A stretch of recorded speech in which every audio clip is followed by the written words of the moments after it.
Good evening, Mr. Horn. Thank you very much. This case has been so stop-start. Do you believe the Jiba matter will actually get to court sometime soon? Yes, we absolutely believe it. I think this must be seen along the lines of the fact that the National Director of Public Prosecutions, Shamila Batoy, has reviewed the whole saga, which included also the possible charges against Johan Boysen and his fellow police officers, and those charges were withdrawn. So it has taken a bit of time since she's taken office, but we're quite confident that Ms. Jiba will finally have her day in court. You know, the NPA says the entire Johan Boysen matter is going to be probed. That's suggesting possibly there may be other state prosecutors, people within the NPA, who may have to answer. Do you expect more arrests around this issue and more charges?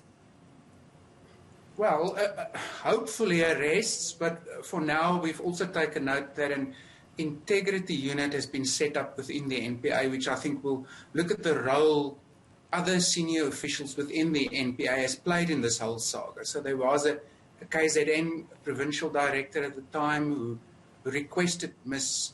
Jiba's permission to go ahead with the charges against Boysen and his colleagues.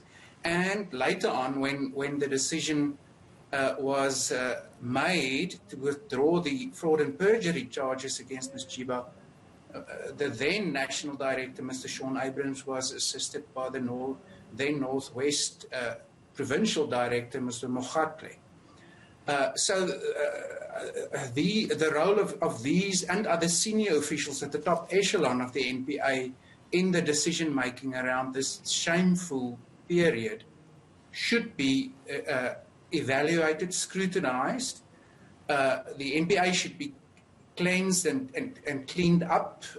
If people act in a deceitful manner in respect of these matters, they shouldn't have any position within the NPA in our view. And if they made themselves guilty of actions that could constitute crimes, they should face criminal charges. You know, I'm wondering if you have any idea or any sense of what might be at the heart of this. General Johan Boysen was the former head of the Hawks in KwaZulu-Natal. It seems on the surface that it looks like people were out to frame him. But if that is the case, what possible motive would there be, and why would members of state prosecution authorities be involved potentially in wanting to do that? Yeah, you know, I don't want to speculate, but I think the clearest sense we got from what were going on in the top structures of the NPA around that time was given by the evidence of Mr. Willie Hofmeyer before the Mogoro Commission of Inquiry into the fitness of, or not to hold office of, amongst others, Ms. Jiba.